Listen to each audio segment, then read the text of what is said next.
That's one of the biggest mistakes I see sellers doing, because a lot of sellers write this very vague, shaky language into their appeal. They even say, maybe it was this, it might have been that. It's the death knell for any appeal is to be like, we don't really know. Delete all of that. If you're not even sure, you're not even ready to appeal. You're handing them an obvious way to deny your appeal.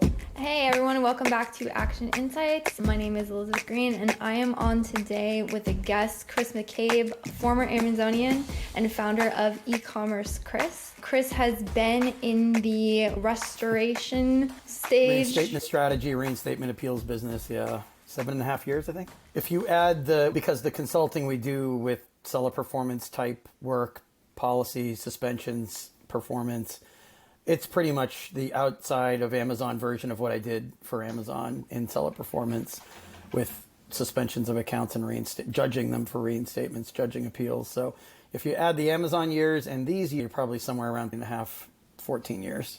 It's a long time. Definitely. I jumped the gun a little bit there, but we're going to be talking about what to do about listing takedowns. That's definitely within your wheelhouse. So here on Action Insights, our ideas is we're going to be bringing experts in the space to help you out with issues or other things that can arise in Amazon in the world of e-commerce. And listing takedowns is definitely one that can stop you in your tracks and not one that you want to be sleeping on or just staying ahead of the call. And like, time is of the essence in a lot of these things. Yeah. So today the goal is to definitely give you some information on how you can deal with insights. So we'll be diving into that topic. Happy to be here, by the way. Thanks for inviting me. Yeah, I was super glad to have you on. You're definitely the guy to call when dealing with this issue. So yeah, first, do you mind just going into a little bit like what a listing takedown is? Yeah, it's a suspension of the listing. Nowadays, there's a couple different messages Amazon sends out. Sometimes they threaten to take the listing down, but they don't actually do it yet. They give you a chance to either submit documentation if that's what they want, submit a written appeal if that's what they want. Sometimes they want pictures of your packaging. It all depends on what the policy issue is or if there's complaints from buyers and so forth. But it's a suspension. Ultimately, people are hiring us not because so much they're afraid of something happening. Typically, it's already happened. Today, we're focused, especially since we're in Q4, peak holiday right around the corner, we're focused on the situation where your listing's already down and you've only you've got moments. You don't want to appeal that quickly, but you've only got moments to pick a strategy, I would say, in terms of how you plan to appeal, even if that appeal doesn't get submitted for a day or two. Yeah, that's a really good point. So when we're talking listing takedown, like you're saying, listing is taken down, which means sales stop. And at that point, if sales are stopping, that's a major hole in the business, which is why teams like yours are so valuable, because you were saying that strategy is super important in this time, 100%. Yeah. I think that's one of the people pick the wrong path from the get-go or from the outset.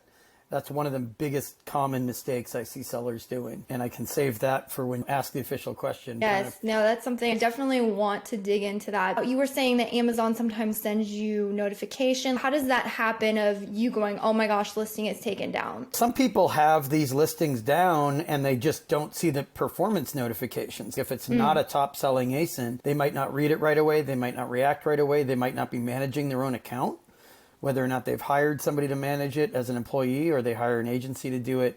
Some brand owners don't know right away that there's even a threat of an account suspension or a listing going down. The account health dashboard is what kind of indicates that's like your scorecard, right? What's your rating? But also that detail into the specific performance notifications. What do they say they want to see from you? Are they just sending you a warning saying, hey, we're doing our own independent review. We're taking this listing down for 48, 72 hours. Don't appeal. We want to take a look at some stuff. And maybe that means they're going to pull some inventory out of FBA, open it up, inspect it. But usually they want you to counter that notification by submitting something back. At least an invoice, at least info tied to your manufacturer or the supplier of the item, like some basics. They might not want a full-fledged plan of action or a POA as it's known. Saying the health dashboard is definitely something to keep on top of.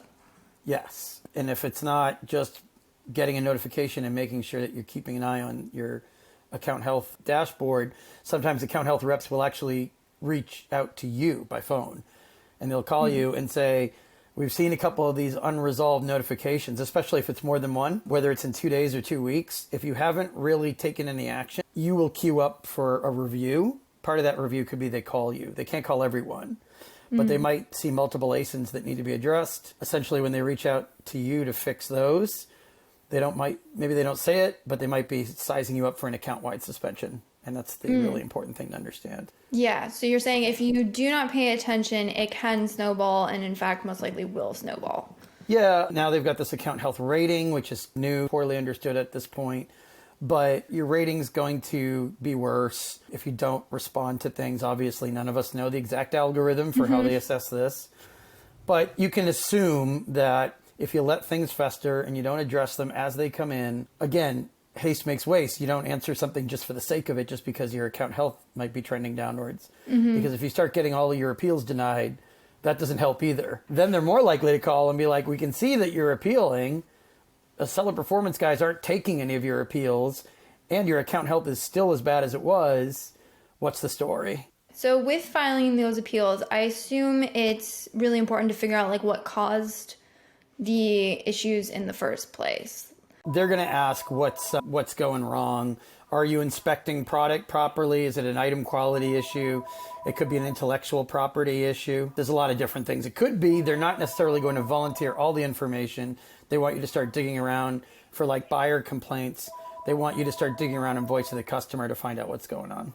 So I guess what I'm hearing is that you have to look at kind of the flags you've gotten and get like contextual clues with where you should look into things. Yeah, the burden is on you to do the research. They might point you in the right direction. Sometimes they don't, and I understand you have to push account health reps to say, hey, get me started here. You're just giving me generic guidance, and it's not putting me in a position to either revise an appeal that you've already sent or create a new one. If they're looking for key pieces of information and you don't even know what it's about, the odds of you hitting that target where they want it is very low. I assume that's what you were talking about earlier as far as like crafting strategy for dealing with the appeals. It sounds like there's... Some people look in their account health and they say, oh, I know what this is about. These are IP complaints, intellectual property. They write a whole appeal about it. They never really research whether it could be something else or if it would be something else. They don't call back to account health. If you didn't get the call from account health reps, it's on you to call them and say, look, we're a bit unclear on what this is about. Account health reps can't read to you from your account annotations, but they should be able to give you the gist of it or paraphrase, why you're being prompted to submit documentation, appeals, or a full plan of action if that's what they want. Part of the thing I see sellers doing is not reading the message all the way to the end, which is really important because usually there's a lot of filler in there that you don't necessarily need, but they might say later down the page, hey, we need a plan of action. You don't want to miss that because there's no point missing that key piece of what the ask is, calling account health, and then having them say, oh, you do need a plan of action, and you're surprised, and you're like, oh, we should talk about that. Or you want to talk about a plan of action, and account health reps look at it and say, we're not even asking you for that. Why are you calling to talk about that? It just means the call is going to be longer. It's going to go off into more directions, and it might be less productive. It's a better use of your time to read that whole message, figure out, do I know concretely, specifically what this is about? And if not, am I ready to write an appeal without knowing that? Because if you're guessing and it's the wrong topic, like you're off topic on your appeal, they're just going to throw it away. That's what I've noticed with a lot of like any sort of support tickets. It seems to be that the wording, it's almost like you have to speak the Amazon language for them to understand, connect the dots between what you're submitting or what you're requesting. And it's almost like, the buzzword, it gets through whatever filters or something they're looking for. Yeah, it's not just about copying and pasting jargon, or people love to talk to me about, you have a template that has all the insider Amazon jargon already baked into it. If they see too much kind of copy and paste content, they're less likely to read it at all, which of course, if they're not going to read it, that means a denial. And you don't want to lengthen, especially at this time of year, lengthen the number of appeals or extend the time period that you could be suspended on your top selling listing. Because in theory, you've been building up to this moment the whole year. And Amazon doesn't really press the pause button. Oh, we're not going to suspend anyone until November 30th or until December 31st. It doesn't work that way. For them, this week is the same as any other week. And it's the busiest time for appeals, so they might take longer just to read it. So you have to make sure you get it right the first time for that reason. So yes, there is some truth to the statement that you have to speak their language because they only have so long to read it. So if you start throwing words at them that don't make sense, that makes sense to you, like you start throwing a bunch of manufacturing terms at them, but they're like reading your appeal for due diligence or quality control, straightforward language, 2 or 3 sentences per bullet, a 1-page document. If you get them lost in the minutia and they don't even know what you're talking about anymore because you're talking about category specific stuff or industry specific stuff, they lose interest. And once they've lost interest, you've lost your audience. That's why. But I wouldn't just pack it with, oh, this 2-word phrase, this 3-word phrase, because they're going to say, oh, they're just doing fill in the blanks. Yeah, seems like you were saying, like reading to the bottom of the page, fully understanding who it is that you need to talk to. It's almost like how people talk about copywriting. It's not exactly like that, Right. but it's know your audience, know who you're talking to, know what your message needs to be. If you get it off on square one, your message isn't going to hit what you need it to in this point. It's really important to get the message to hit because you want to be able to make sales. And don't make assumptions and don't guess, because there's no shame or there's no problem in calling account health and saying, before I appeal this, there's way too much on the line. I've got X number of units in FBA, and last November we did this many units a day in sales. I can't risk getting this wrong. You guys have to tell me what it is. Here's the message that we received from Amazon. More often than not, it's murky, it's generically written, there's lots of room for interpretation. Make sure they interpret it for you in a way that makes sense. If it sounds like they're guessing, then obviously disconnect, call back, talk to a different rep. Hopefully you're talking to reps based in the US. Reps based in India that work on the account health teams, I hear them guessing all the time. And I can tell that they don't know any more about what's going on than the seller does. And that's a real alarming problem and trend. But for the moment, let's assume that they do see something annotated on the account and they can give you some guidance. Make sure you're making notes while you're talking to them. Don't do it all from memory.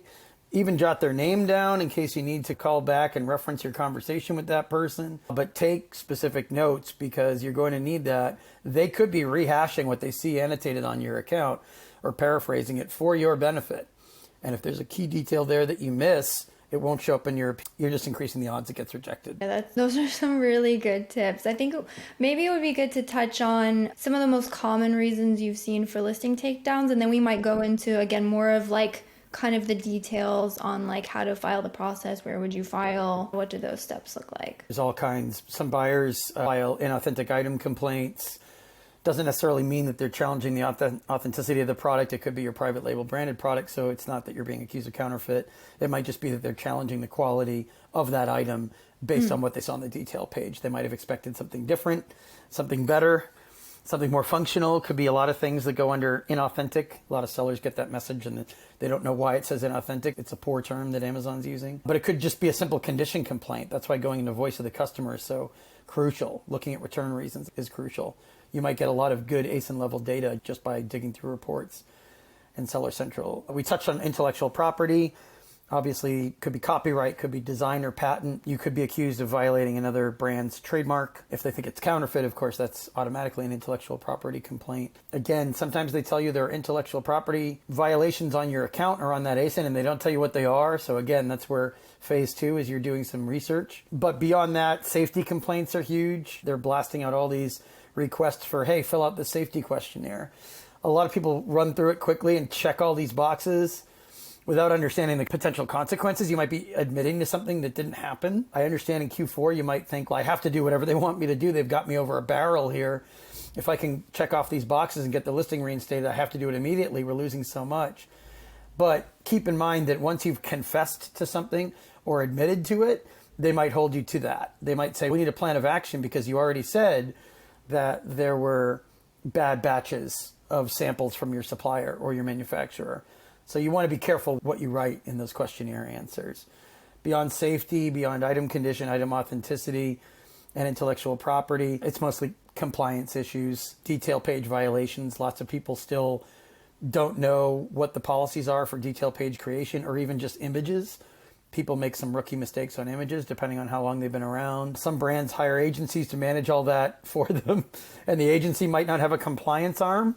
So the agency might be making the same mistakes that the seller would have made if they were doing it themselves, which is an important question to ask anytime you're hiring a service provider, not just asking their background, which goes for us as well. Just because I worked at Amazon doesn't mean I know everything associated with all listing creation, ASIN variations, flat files, category listing reports. There's things that I don't touch every day either. So just because somebody worked at Amazon doesn't mean they know everything Amazon. But if they hadn't worked at Amazon, what is their real background in terms of resolving these things, in terms of forming the right action items to go into a plan of action? Because ultimately, if there's a compliance error on the listing, we can't go back in a time machine to a place where you never made the mistake. But the next best thing is identifying exactly what you did wrong, presenting that diagnostic in the appeal, because that tells the investigator, okay, they know exactly what they did wrong. I don't need to waste any time wondering or worrying whether or not they have any idea what happened here. Because a lot of sellers write this very vague, shaky language into their appeal. And sometimes they even say, maybe it was this, it might have been that. And it's like the death knell for any appeal is to be like, we don't really know. We asked you guys and you guys didn't tell us. So it might have been this, it might have been this, or it might have been this. And I'm like, delete all of that. If you're not even sure, you're not even ready to appeal. You're handing them an obvious way to deny your appeal. It really depends how much specifics are in the notification. It is possible it's just an Amazon mistake. Everyone loves to ask, what if none of those things apply? There's no item quality issues. We have no high return percentages, nothing in voice of the customer, no condition complaints, no quality complaints, no safety issues. Get back to Amazon and say, look, I got a generic message from you guys saying that this listing's being reviewed, or it's been reviewed and it was taken down. We did the research. We looked. We don't find anything. Is this a right click error where they copied and pasted the wrong to you? It happens. People will send a message that has absolutely nothing to do with why your listing's down. Again, no shame in reaching out to account health to confirm this isn't adding up. This looks a little sideways. Please confirm that we were sent the right message or that the message wasn't sent in error. Ultimately, if they don't see any sign of a real investigation and they don't even see a justification why you got that notification, you can at least once appeal it as an error. Okay, there's really nothing. You guys have told us that there's nothing there that indicates why you took our listing down. Maybe this is a mistake. Again, be judicial with the use of maybe. This looks like a mistake. Please reinstate us. See what It sounds like you're saying repeal. So I'm assuming, just based on what you're saying, the process, and maybe you can walk us through it, is like you get the notification, you see it, and at that point, sounds like you're reading it, and then you're probably formatting some plan or at least asking for clarification. Is that pretty much the next step? Yeah, it's important to read the message all the way through, just because you got to know if they're asking you for an appeal that requires a plan of action or not, because you're not doing the 3-box format, root causes, immediate steps taken, future prevention steps. You're not doing any of the plan of action formatting if they're not asking for that. And there certainly aren't any preemptive, proactive POAs anymore. They have to ask you for one for you to produce one. Now, some written appeals don't even need to be that long. If they're just asking you for documentation or for you to explain why you got a certain kind of complaint, they're not necessarily looking for a plan of action. They want to just show that you've done some research into why you got complaints, why another brand is pushing Amazon to take your listing down for a rights ownership violation. It's going to be formatted differently depending on what the topic is. But yeah, do the due diligence ahead of time. Do as much research as you can ahead of time. Formatting the appeal is really up to Amazon to tell you what they're looking for. Usually there's a button in Seller Central that you're pushing and you're copying and pasting your appeal in there. Got it. Is there like a good structure if you're replacing, or you're giving an appeal? Is there like a format? Not generally speaking. For different kinds of appeals, it might vary, but generally speaking, no long paragraphs, bulleted points, or numbered 1, 2, 3, 4, 5, each one, a couple of lines. Make sure there are details. Make sure it's not just promises or general statements or things like, we will do this, we will do that. They just assume you haven't done it yet if you say will, like it's the future. And also, if you just say what you're going to do, but you don't explain how, or what method, or what steps, or what kind of delivery or execution you'll have on those action items, then they're just going to send you that message back, we need more details, or we need more info. A lot of people get a message back that says, you haven't sent us sufficient info, so we can't reinstate your listing, or your whole account.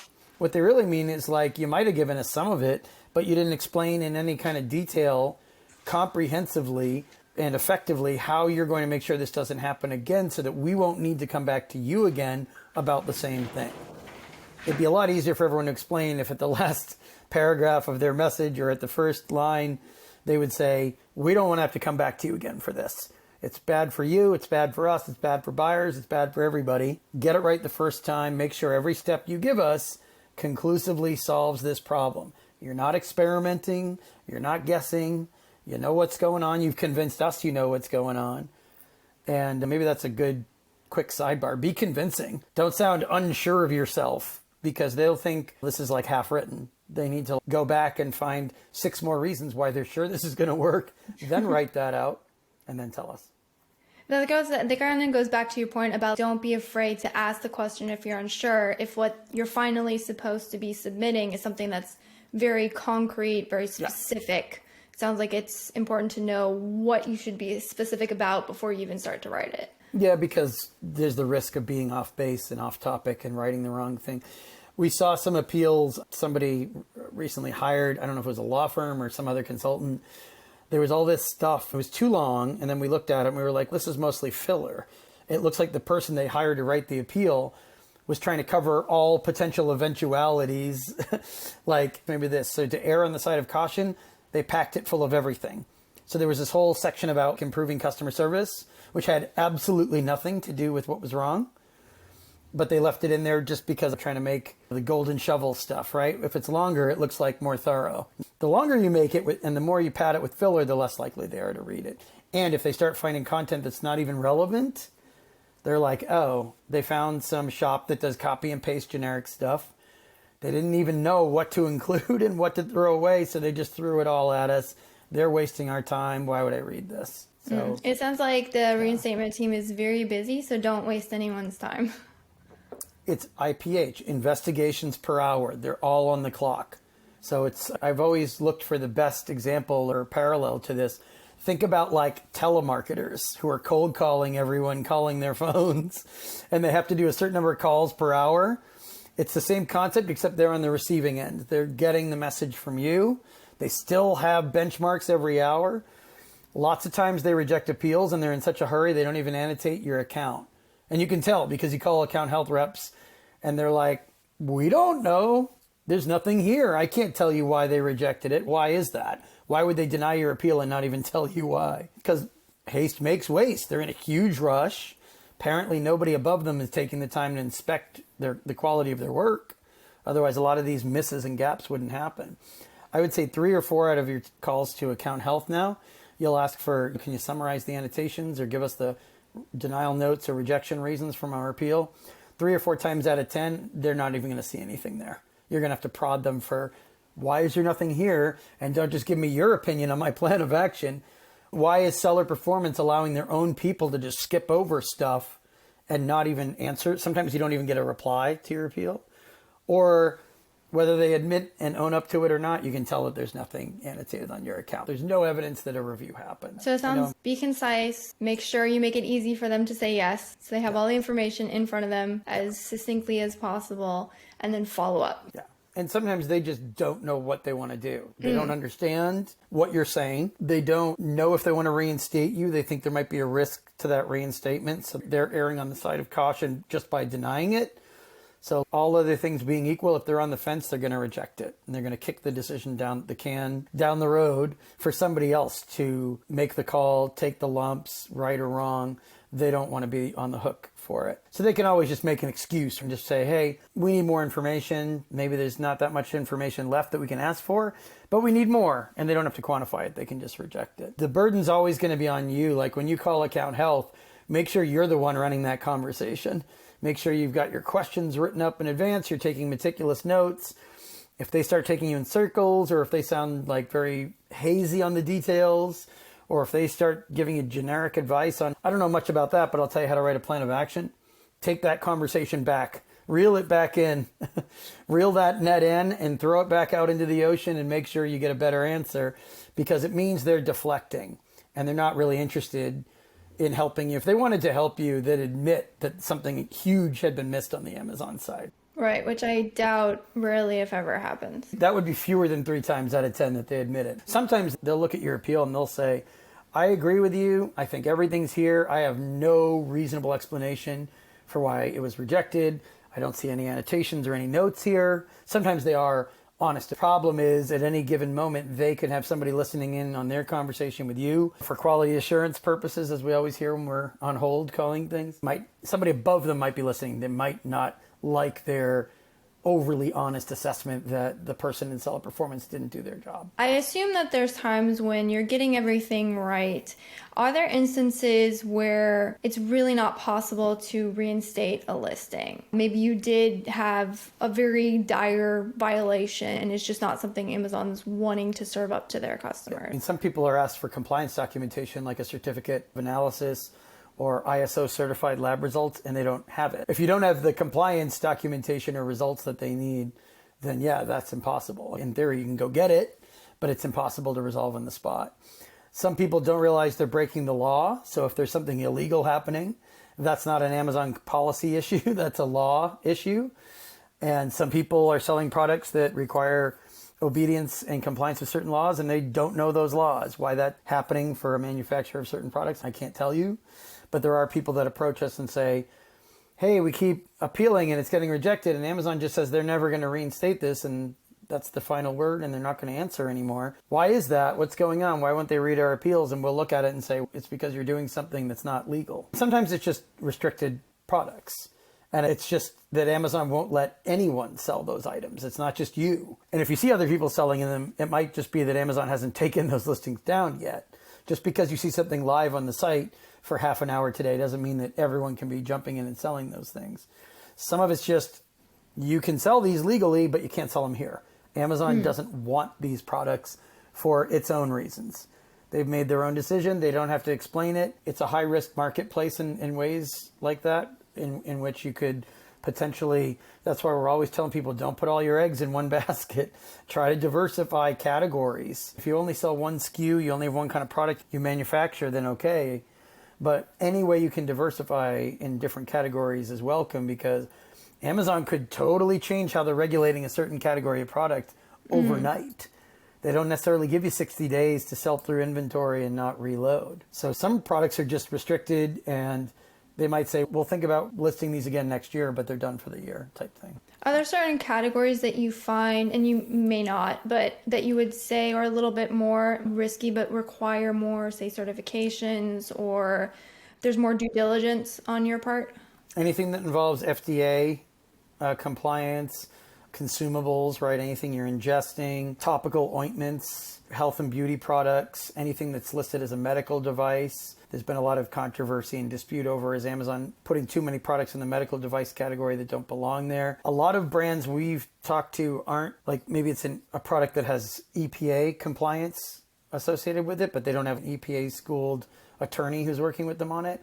Or like I said a moment ago, the FDA. There are some areas of compliance where these are legal issues, you need an FDA expert attorney. It can't just be a general practitioner attorney to assess whether or not the messaging you're getting from Amazon is legitimate. Just because you didn't need something 12 months ago doesn't mean you won't need it next week. I think that's the most important take from this conversation. Whether it's an appeal where you need consultants like us to hop in, or it's something legal, you need a lawyer to hop in. This is a moving target, right? Amazon doesn't really apologize for yanking the rug out from under you. Their perspective is, hey, things change. The past isn't always the present. Too bad, so sad. We're not going to apologize to you. So you have to be agile and ready for that. You've given us some really good things to think about. A lot of good perspectives on things that you definitely want to be thinking about, your categories, or how to definitely keep on top of your account health. Maybe just to close us out, we could talk about maybe just how long you should continue to file appeals. Like we were saying, certain things are not eligible for reinstatement. And sometimes it's just Amazon doesn't respond. It's nothing you've done wrong. Some people have a well-written appeal, thought out, investigated, and Amazon just loses it, right? So you don't spam them. That's not the right response. But you can send a second appeal saying, I haven't heard from you guys. I'm losing 10 grand a day. This is the peak holiday season. You can nudge them along. What would you say the time would be between this time of year? Most of the brands we're working with are, especially in the top selling ASIN or 2, they're losing so much every day that you're really only waiting 48 hours at this time of year. The problem with waiting, we never tell people to just send multiple appeals in per day. The problem with waiting is you could be waiting forever. They might have rejected it and not sent you the message telling you their decision. That's the scary part. That's why calling account health to say, I haven't heard from you guys. You might just say it's still being reviewed, but I don't even know if it's been rejected, and I've got no expectation of getting a message, period. Those are two totally different outcomes, because you could be waiting forever. There are some people who contact us after 5, 6, 7 days of either being told to wait by account health reps, and they're not waiting for anything. It's already been decided. Or they're just waiting on their own. And we don't know why you'd wait that long when you're losing that much per day. It tends to make you anxious. It tends to drive you to make poor decisions on future appeals. And you don't really have to wait like that. Of course, this is the busiest time of year. Of course, they're backed up right now. Doesn't mean you should, again, be active, be an active participant in the appeals process, not passive. And just like everything else in life, if they tell you something, take it with a grain of salt. Maybe fact check that by calling back and confirming it with a second rep. You can't just wait. You have to definitely be proactive. Sometimes they do write you back and say, look, this is not something that we want you to sell again. And it's not because of restricted products violation issues. It's because you've appealed it too many times, like you were saying. Some people send 3 or 4 or 5 or 6 appeals before they even get the hang of appealing. You don't learn by doing with appeals. That's like the worst strategy you could possibly come up with. You don't learn by delegating to your most available, least competent employee who just happens to have the ability to slap something together. If it's a crisis, you don't want your VA writing something up for you. It doesn't bode well for your appeals. So some people are literally burning through all their appeals opportunities, and they get it right on the 7th try, and Amazon's not entertaining them anymore. They just push them back. That's a bit of a different, you can still solve that, but solving it through Seller Central or through the generic seller performance email queues is a lot less likely. So when at all possible, stick with account health, get it right the first time if at all possible. If things are going wrong and you're not even modifying your appeal and you keep getting rejected, it's time to stop trying and to press pause and figure out how can this be improved. Whether it's my service or others, there are people out there who can give you a 30 or 45 minute opinion on the quality of your appeal. And if that person shreds your appeal, which I sometimes am forced to do, honestly, if people are paying us for our expert opinion, we have to be as direct as possible with it. Listen to that constructive, as long as it's constructive, of course, listen to that criticism, because that could make the difference between a successful reinstatement. I can't tell you how many people have changed gears, reverse course. Their first 3 appeals are out the door. The 4th one is much better, much tighter, who successfully reinstate at that point. Yeah, that's a really great call out. Awesome. I'm so glad that you were able to come on today. I'm really excited to have you on. I was so glad when you said yes, because again, you're definitely, I would consider, the expert in this space. Yeah, no, happy to help. If there's another period during Q4 where you're seeing an alarming number of trends and people can't sort them out. Hopefully not. If there is, we definitely know who to call. So I mean, I definitely want to give you a chance. If people are looking to get a hold of you and with this kind of stuff, time is of the essence, where is the best place to do that? Oh, and the other listing suspension that I didn't talk about was competitor abuse. Sometimes competitors, it has to be handled very quickly, but also very uniquely. And we can walk you through that process at e-commerce. Chris, the intake form that we have is at support, support at ecommercechris.com. Also, I'm working 7 days a week till the end of December. So weekends might seem like there are times where Amazon's not working that much, but of course, seller performance is 24/7 and global, throwing stuff at the wall to see what sticks. And they try multiple times, and at some point they get your listing suspended, and that's what encourages them to keep doing it. So maybe I'll lead with that. If you feel like there's enough evidence there that you're being attacked by a competitor, that has to be handled very quickly, but also very uniquely. We know that you need a service, like probably at nights and over weekends, because there's just too much money on the line. A lot of people are using Q4 to recoup weaker sales in the rest of the year. And this is our, 7th or 8th Q4, so we understand. Yeah, and there's some brands that Q4 makes their whole year. And don't be shy with details. If you can give us the notification, then it saves us the step of having to ask you for it. If you've already written an appeal and it got rejected, no shame in putting in that email to us, because if it's not me, I've got a staff of people who are going through those and who understand how important it is to get off on the right foot with these. Yeah, definitely. So we're going to leave all that stuff in the description below. If you need Chris and his team, which of course things are going swimming, we hope you don't, but if you do, we'll make sure that you get access to that information. Thank you. Okay, thanks so much for coming on. I really appreciate it. It has been a super informative